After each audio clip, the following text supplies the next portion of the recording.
దేవుడా, లక్ష్మికి ఎలాగైనా శిక్ష పడకుండా కాపాడు తండ్రి. ఈ కేసు సాక్ష్యాధారాలను పరిశీలించి తీర్పును రిజర్వ్ చేస్తున్నా.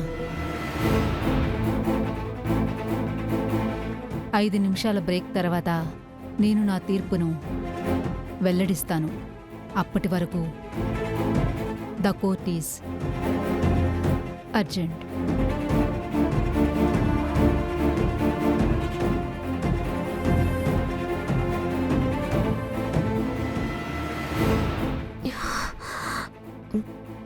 శాస్త్ర, అసలు ఇప్పుడు ఎలా ఉంది? డాక్టర్ గారు బిడ్డకి ప్రమాదం లేదని చెప్పారు బావా. సరే, నువ్వెందుకు ఇక్కడికి వచ్చావు? నీతో మాట్లాడాలని వచ్చాను బావా. శాస్త్ర, నాతో తర్వాత మాట్లాడొచ్చు కదా. నీకు బాగా నొప్పిగా ఉందనుకుంటా. నువ్వు పద. పర్లేదు బావా, నేను ఈ నొప్పిని తట్టుకోగలను. కానీ నువ్వు ఇక్కడే ఉంటే అక్కడ లక్ష్మికి శిక్ష పడితే నువ్వు తట్టుకోగలవా?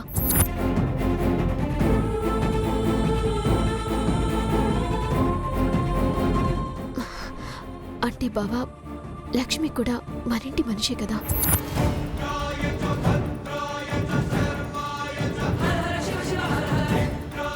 నేనిప్పుడు ఈ కడుపుతో ఉన్నానంటే కారణం లక్ష్మినే కదా.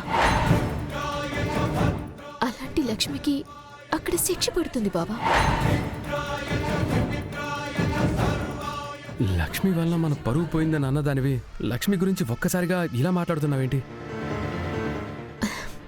బావా, లక్ష్మి వలన మన బిజినెస్లో మనకి చెడ్డ పేరు వచ్చిందన్న కోపంతో అలా అన్నాను. కానీ లక్ష్మి అంటే నాకు కూడా అభిమానమే బావా. ఇప్పుడు అక్కడ కోర్టులో లక్ష్మికి శిక్ష పడిందంటే మనకి మన ఫ్యామిలీకి చెడ్డ పేరు వస్తుంది బావా.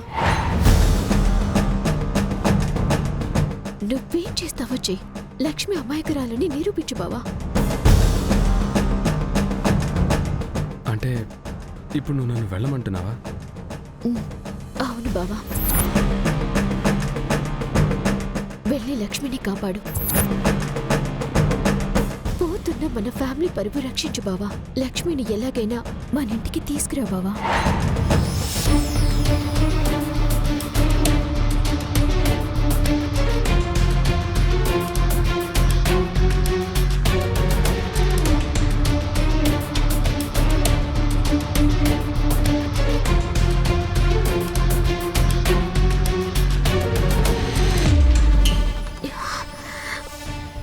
థ్యాంక్ యూ శాస్త్ర, థ్యాంక్ యూ సో మచ్.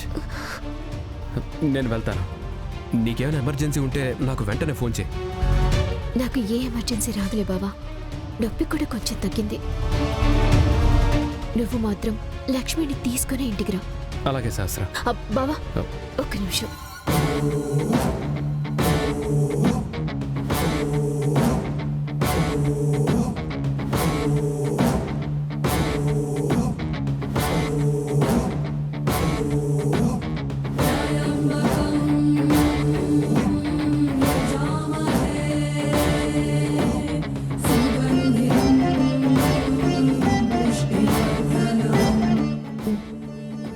వెళ్ళు బావా, అంతా మంచి జరుగుతుంది.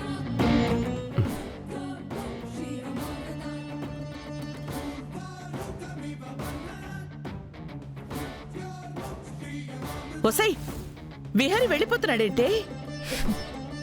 బావని నేనే పంపించానమ్మా.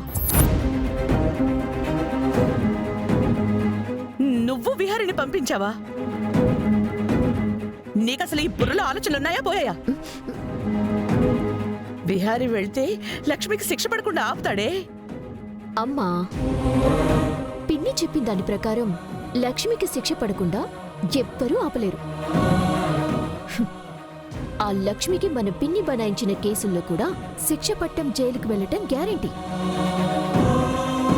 ఆ తర్వాత నేను ఇలానే ఉంటే బావ నా దగ్గరికి వస్తాడా?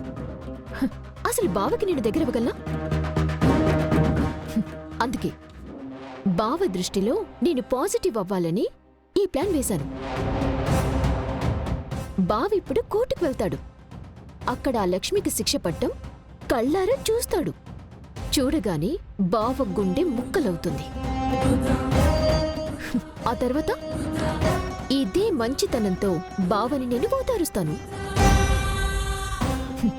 నెమ్మదిగా బావని నా వైపు నా మంచితనంతో తిప్పుకుంటాను. ఆ లక్ష్మి జైలు జీవితం పూర్తయి తిరిగి బయటికొచ్చేలోపు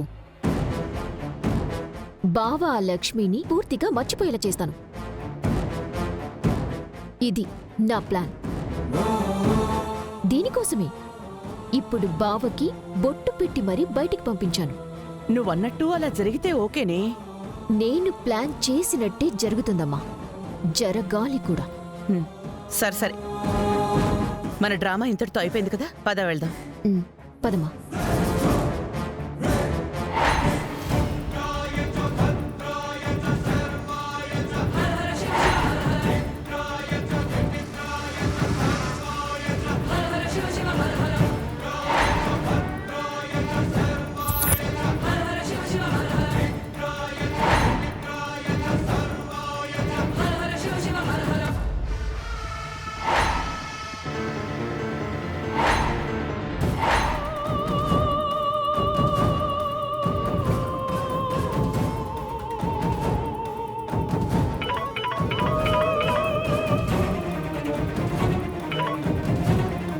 ఎరా అంత కంగారుగా వెళ్తున్నావు?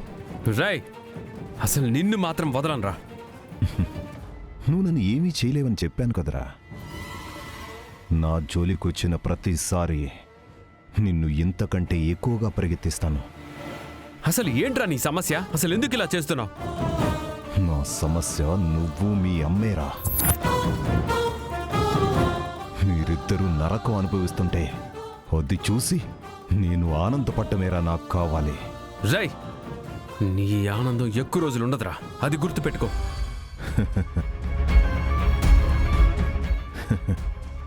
అది సరే గాని నీకు నీ భార్యకి నేను కాకుండా వేరే శత్రువులు ఎవరైనా ఉన్నారా? రాయ్, అసలేం మాట్లాడుతున్నావు నువ్వు? ఆ లక్ష్మిని నేను ఒక్క కేసులో ఇరికిస్తే మరో కేసు కూడా కలిపి ఇరికించి తను అసలు బయటికే రాకుండా చేస్తున్నారా? రాయ్, నిన్ను వాళ్ళని కూడా కలిపి పట్టుకుంటాను. నీ ఆటలు ఇంకెన్నో రోజులు సాగవరా. నన్ను తర్వాత తీరిగ్గా పట్టుకోవచ్చు గాని ముందు కోర్టులో శిక్ష పడబోతున్న మీ భార్య దగ్గరికి వెళ్ళి తనను కాపాడుకో. పో.